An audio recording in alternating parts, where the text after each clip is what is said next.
दिल रोता है, गुस्ताखी तो हो गई है, कष्ट भी है। अभी कुछ दिन पहले यही भाजपा के लोगों ने शिवलिंग का बड़ा अपमान करवाया था। अब नबी के सामने गुस्ताखी है, थोड़ा नबी के बारे में जानकारी दे दूं मैं कि आपको चिंता। अभी कुछ दिन पहले यही भाजपा के लोगों ने शिवलिंग का बड़ा अपमान करवाया था। अब नबी के सामने गुस्ताखी है, थोड़ा नबी के बारे में जानकारी दे दूं मैं। आश्चर्य होगा इस भाजपा को कि आपको चिंता है। चिंता है मेरे आँख, बस रोया नहीं हूँ, बस सब कुछ ये जान लीजिए। आँख से आंसू जो है दब गए हैं, पर दुख बहुत है। दुख क्यों? मैं ये जानना चाह रहा हूँ, एक महंत भी तकलीफ में है। मैं आपको बता दूं, मैंने नबी को पढ़ा है, अल्लाह ने उनको महबूब कहा है। उनका दिल इतना साफ था कि एक बूढ़ी दादी जो है कूड़ा फेंकती थी और डेली उन पर कूड़ा फेंकती थी। एक दिन वो कूड़ा नहीं फेंकी, हमारे नबी ने उनका हालचाल उनके घर गए थे। उन्होंने कहा है कि अगर पड़ोसी भूखा है, वहाँ उन्होंने हिंदू मुसलमान नहीं बताया है कुरान में, आप कहीं भी देख लीजिए, नहीं है। कोई भी भूखा है तो आप खाना नहीं खा सकते। एक बार वो मक्का मदीना इस्लाम फैलाने गए, लोगों ने विरोध किया, पत्थर मारे, जूते तक में उनके खून, उनकी जूती जो थी उन पर भी खून आ गया था, भर गया था। इब्राहिम अलैहिस्सलाम जहन्नम की आग लेके उतरे थे और बोले थे, ये मेरे प्यारे नबी, ये मेरे प्यारे महबूब। वो इसलिए बोले थे कि अल्लाह उनको प्यारे नबी और महबूब करते थे। इस्लाम के लास्ट पैगंबर माने जाते हैं। उन्हीं की उम्मत जो है अल्लाह की बारगाह में जाएगी, सुनवाई होगी।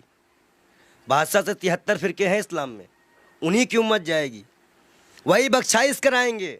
अल्लाह ही जानता है मोहम्मद का मर्तबा। लेकिन ये सिर्फ इसलिए हो जाता है कि उस साहब लगाना जरूरी है, मोहम्मद साहब का मर्तबा। वो कोई एक सिंगल नाम भी उनका कोई नहीं लेता है तो दुख हो जाता है। इसी तरह हमारे अभी महाकाल का बड़ा अपमान हुआ, कोई पत्थर पे शिवलिंग बनाया, कष्ट होता है। मैं एक संत हूँ, राम और रहीम किसी पे भी कोई भी बदतमीजी करेगा, हम आंख निकालने का काम करेंगे। हम संत हैं। अब आया है, खून खौला है, अब लड़ाई करनी चाहिए धर्म के लिए। आज क्यों बीजेपी वालों ने बोला तो आज धर्म की लड़ाई नहीं होगी? आज भी तो आएगी ना धर्म। क्या कष्ट नहीं हो रहा है? ईरान ने कहा तो मान लिया, अरबी समझ में आ गई। हम भी तो इतनी देर चिल्ला रहे थे कि फ्रिज एलिमेंट है, इनको निकालो। मैं दिल से माफ नहीं कर पाऊंगा। बयान है नरेंद्र मोदी का स्वाति प्रज्ञा के लिए। नबी को जानते हैं ये, नबी के बारे में और सुनिए। वो एक दिन गुजर रहे थे, शराब कोई बहुत इस्लाम में बहुत पुराने से हराम नहीं थी। शराब यहाँ हराम की गई, उनके उम्मत में हराम की गई, उनके सामने हराम की गई, उन्होंने हराम की। उन्हें मुसलमानों को हिदायत दी कि हर वो नशा हराम है तो इस्लाम में तुम्हारा पैर डगमगा दे। उन्होंने नशा भी हराम कराया था। क्या उनकी ये बातें नहीं दिल में छूती है? अच्छाई कहीं भी हो बटोरना तो भाई संत का काम है। हम तो फ़कीर हैं, 12 करोड़ की गाड़ी में चलने वाले फ़कीर नहीं हैं, एक नंगे दुलंगे फ़कीर हैं। लोग कहते हैं पंडित जी हाफ पैंट क्यों पहनते हो? नीचे ऊपर भगवा, नीचे हाफ पैंट। अब बताओ हम क्या पहने? बाकी नीचे पहनने का कपड़ा तो यहाँ टांगना पड़ता है, तो किताबें छिपानी पड़ती हैं। भाई है ही नहीं कपड़े, पहने कहाँ से? महंगाई इतनी ज़्यादा है, जो कपड़ा हमें 100-200 मिलता था अब 450-500 में मिलता है, हम कहाँ से खरीदें? आप बताइए, नबी के शान में गुस्ताखी, ये तो मैं अपना दुख बता रहा था। नबी के शान में जो गुस्ताखी हुई है उसमें दिल रोया है। ये बात इंटरनल तब तक थी ना जब तक हिंदू और मुसलमान की बात थी। जब बात नबी और इस्लाम पे आएगी ना तो जितने उनको मानने वाले हैं वो सारी कंट्रियाँ बोलेंगी और आपको जवाब देना पड़ेगा। ईरान का जवाब आ चुका है। आश्वासन दिया है भारत ने कि ऐसी कार्रवाई करेंगे दुनिया सबक लेगी। 1 लाख पहलू खा की माँ को क्या जवाब देंगे? नजीब की माँ को क्या जवाब देंगे? उस जिसका हाथ कटा था उसके मकान की क्या जिम्मेदारी देंगे? क्या सरकार उनको मुआवजा देगी? कानपुर में सरकार से आप काफी आक्रोशित थे। आपके सवाल पे आते हैं। आप ये बताइए, आप सरकार से ठीक है आक्रोश में है, लेकिन विदेश मंत्रालय का एक बयान ये आया, अब उन्होंने कहा कि ये जो बयान नुपुर शर्मा ने दिया ये किसी सरकार का बयान नहीं, इंडिविजुअल है। मैं बता दूं, भाजपा की प्रवक्ता है, भारत माफी नहीं मांगेगा। जेपी नड्डा इस्तीफे के साथ एक पत्र लिखे देश के प्रधानमंत्री को। बहुत बड़ा इशू है, मुसलमानिक इशू है, इस्लामिक इशू है। उसके बाद वो पत्र एक्सेप्ट करे और जाके विदेश मंत्रालय द्वारा जे डोभाल के द्वारा वहाँ पहुँचाए कि इस पार्टी ने माफ़ी मांगी कि आगे से ऐसे प्रॉफिट मोहम्मद के खिलाफ कुछ हम नहीं बोलेंगे। और कोई भी, और जितने लोगों का नाम आया है इनको कभी ना टिकट दिया जाए ना पद दिया जाए और इनको जेल में डाला जाए। कर सकेगी भाजपा सरकार, बुलडोजर चल सकेगा। 38 नेताओं की लिस्ट में नाम आ गई। उन पे तो कार्रवाई कर रहा है बीजेपी, तक क्या चाह रहे हैं? जेल गए। देखो एक चीज़ बता दे, तुम जो माइक लगा के आते हो, इतना अच्छा तुमको हमने नबी के बारे में बताया, फिर भी तुमको लगता है ये किसी को नहीं मानते। इलाहाबाद के सारे टेंडर मुसलमानों के नाम पे हैं,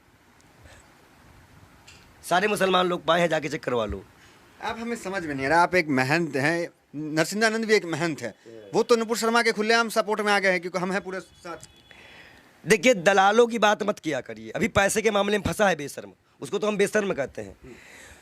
जो इस्लाम से किसी व्यक्ति को पैसे का लालच देकर हिंदू धर्म में शामिल करवाता है, हज़ारों करोड़ का घोटाला करता है, और उसके बाद उसी के लोग उसको चोर डकैत कहते हैं। एक सिस्टर है, संत हैं, उन्होंने कहा कि मैं मीडिया मैनेज की गई थी, मीडिया मैनेज की गई थी। लगाओ जांच, कौन सी मीडिया मैनेज की गई थी? मतलब मीडिया मैनेज होती है, ये उनके संत ने बताया। और सबसे महत्वपूर्ण बात, नबी के खिलाफ एक भी शब्द बर्दाश्त नहीं किया जाएगा। हम ऐसे शर्त भी अपना गर्दन कटवा देंगे, अगर हम शिव के लिए कटवाएंगे तो हम नबी के लिए भी कटवाने को तैयार हैं। नबी के इतना ये कैसे आप हो गए? अरे भाई मैं इस्लाम फॉलो करता हूँ, मेरे पास कुरान है, और कुरान में नबी का बढ़िया जिक्र है। अल्लाह ने बताया है, मूसा अलैहिस्सलाम यहूदियों के पैगंबर, ईसा अलैहिस्सलाम ईसाइयों के पैगंबर, हजरत मोहम्मद साहब इस उम्मत के लिए, सब हमें पता है, हम पागल बौराहे नहीं हैं, हम इस्लाम को पूरी तरह से स्टडी करे हुए हैं। और मैं मुसलमानों को बता दूं, मैं देख तो वीडियो दिखा दूं, ज़रूरी है ना? तो ये कहा जाता है कि पंडित जी पक्ष पर। इस्लाम को आपने पढ़ा है तो लोग कहते हैं कि तलवार के बुनियाद पर इस्लाम जो वो फैला है, तो इसमें क्या कहेंगे? लोग नफरत तो देखिए पहली बात तो ये है कि कुछ मुसलमान बच्चे जो है पत्थरबाजी करने लगे हैं। इलाहाबाद अडाले की फ़ोटो है, मैं सरकार से इनकी गिरफ्तारी मांग करेंगे गिरफ्तारी की? मैं गिरफ्तारी की मांग करता हूँ और सख्त कार्रवाई करी जाए इनके ऊपर। ये जिस तरह से ये माहौल बिगाड़ने की बारिश कर रहे हैं, और मैं इन युवाओं से भी, इलाहाबाद के लोगों से भी, प्रयागराज के लोगों से भी, सॉरी इलाहाबाद नाम आ गया, क्षमा चाहते हैं, प्रयागराज के क्षेत्राधिकारी, मैं सभी से अनुरोध करता हूं मुसलमान भाइयों से कि कोई भी ऐसी घटना ना करे जो असंवैधानिक हो।